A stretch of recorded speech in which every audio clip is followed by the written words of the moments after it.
La Formule 1 s'apprête à vivre un moment historique sans précédent. Après près de 20 ans, Red Bull Racing va disputer une étape du championnat du monde sans Christian Horner à la tête des opérations de l'écurie. L'homme choisi pour assumer cette responsabilité colossale se prépare à ce que les analystes décrivent comme un véritable baptême du feu. Mais Laurent Mekies aura-t-il les qualités nécessaires pour préserver l'héritage de l'une des écuries les plus titrées de la discipline? Le Grand Prix de Belgique sur le circuit de Spa-Francorchamps représente bien plus qu'une simple course du calendrier 2025. Ce sera les débuts officiels de Laurent Mekies en tant que directeur de Red Bull Racing, un poste qu'il occupe depuis le départ fracassant de Christian Horner, survenu juste après l'étape britannique. Pour les fans de la catégorie, Horner représentait bien plus qu'un simple directeur d'équipe. Il a été le mentor responsable de l'une des époques les plus dominantes de la discipline, menant Red Bull tout au long du parcours de Max Verstappen jusqu'à la conquête de 4 titres mondiaux consécutifs. Aujourd'hui, pour la première fois depuis l'arrivée de l'équipe autrichienne dans la catégorie reine du sport automobile, Horner ne sera pas présent lors d'un week-end de compétition. Mais qui est vraiment Laurent Mekies et pourquoi sa nomination suscite-t-elle autant d'attentes et de tensions? Mekies n'est pas un inconnu dans le milieu. Il arrive directement de Racing Bulls, l'équipe partenaire de Red Bull, où il a acquis une expérience importante, mais dans un contexte totalement différent. Racing Bulls est une écurie qui vise des résultats sporadiques, où la pression est moindre et la visibilité beaucoup plus discrète. Mekies va désormais être confronté à une réalité impitoyable. Diriger une équipe qui compte dans ses rangs Max Verstappen et Yuki Tsunoda, où tout résultat autre que la victoire est considéré comme un échec, où chaque mot est minutieusement analysé par la presse internationale et où les coulisses sont aussi compétitives que les disputes sur la piste. Et cette pression ne pouvait pas survenir à un moment plus délicat. Red Bull Racing traverse une période de turbulence interne que peu de gens auraient cru possible il y a quelques années. Après toute la controverse autour de Christian Horner au début de la saison précédente, qui a donné lieu à des enquêtes internes et à une crise de réputation sans précédent, l'équipe a perdu des éléments essentiels de son organisation. Adrian Newey, le maître de l'aérodynamique responsable des projets victorieux, a déjà confirmé son départ. Jonathan Whitley, directeur sportif et principal collaborateur de Horner pendant des années, a également quitté la structure. Et maintenant, avec le départ définitif de Horner lui-même, de nombreuses incertitudes persistent quant à savoir qui d'autre pourrait envisager de nouveaux horizons. Jolyon Palmer, ancien pilote et actuel analyste, a été direct en décrivant ce qui attend Mekies à Spa. Selon Palmer, le nouveau commandant de Red Bull se dirige tout droit vers le baptême du feu de la presse spécialisée. Et cette observation n'est pas exagérée. Lors d'une étape de Formule 1, le dirigeant d'une équipe comme Red Bull doit donner des conférences de presse, participer à des réunions officielles avec la FIA, dialoguer avec les chaînes de télévision mondiales et répondre à des questions qui peuvent aller des tactiques de course aux coulisses les plus controversées de l'écurie. Pour quelqu'un habitué à l'environnement plus discret des Racing Bulls, cette exposition représentera un véritable choc.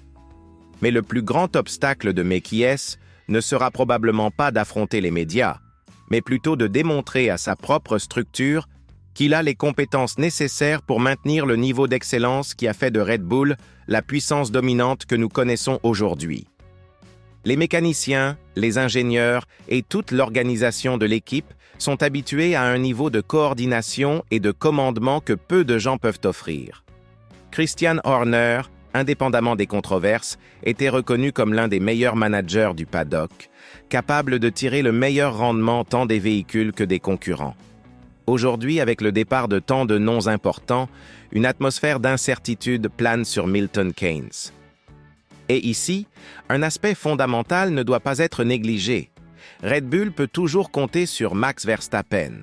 Le quadruple champion du monde néerlandais est célèbre pour sa capacité à élever son niveau de performance lorsque la tension monte, en particulier sur des circuits comme Spa-Francorchamps, où il a déjà remporté des victoires inoubliables.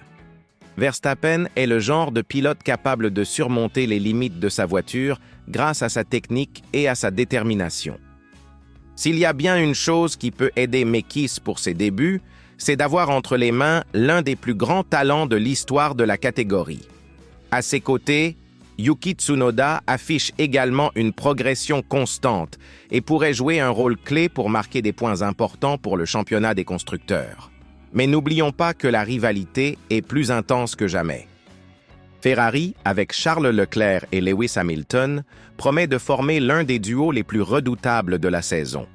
Le septuple champion anglais a rejoint l'écurie italienne avec l'expérience et la soif de celui qui veut encore prouver qu'il peut disputer un nouveau titre mondial.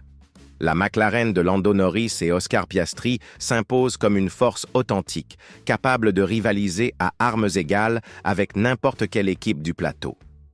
Et même Mercedes, avec George Russell et le jeune Andrea Kimi Antonelli, ne peut être écarté de la lutte pour les premières places.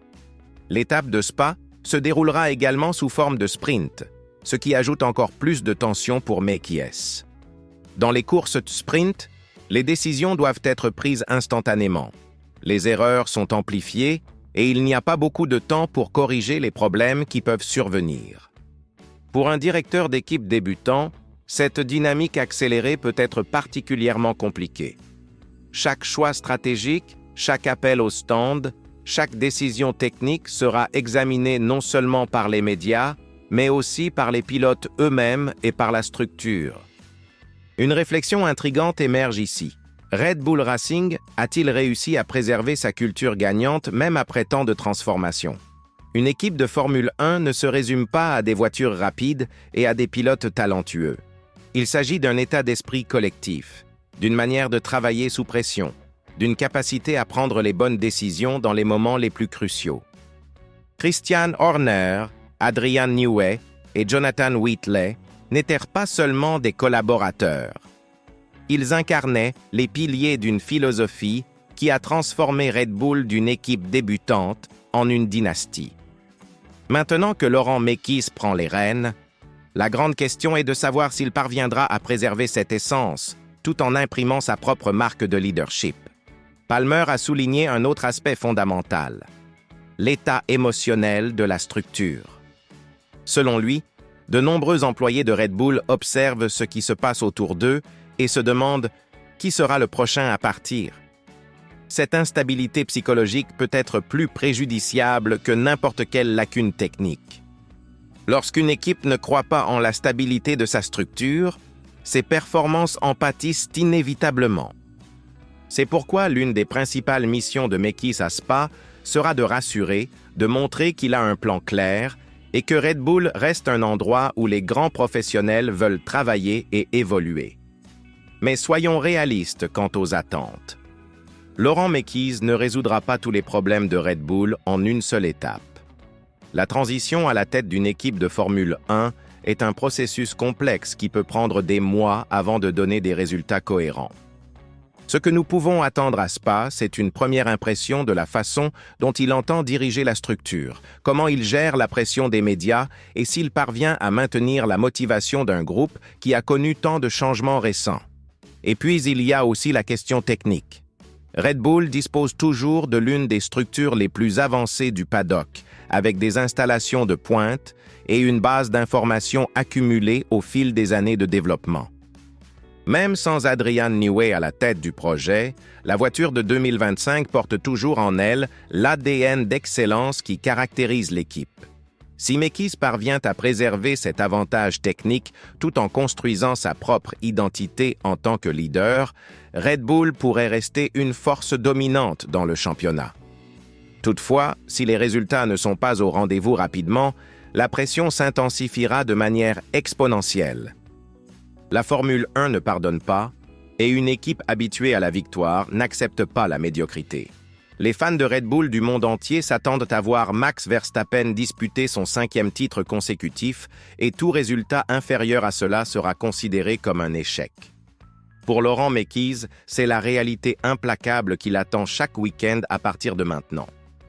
Le Grand Prix de Belgique n'est peut-être que le premier chapitre d'une nouvelle ère pour Red Bull Racing, mais il sera décisif pour comprendre si Laurent Mekies a ce qu'il faut pour maintenir en vie l'une des plus grandes dynasties de la Formule 1 moderne. Le baptême du feu est prêt, les attentes sont stratosphériques et le monde entier observera chaque mouvement du nouveau directeur de l'équipe autrichienne. Parviendra-t-il à prouver que Red Bull reste la référence dans cette catégorie? Ou sera-ce la saison où nous assisterons à la fin d'une ère de domination? Les réponses commencent à s'écrire dans les virages difficiles de Spa-Francorchamps.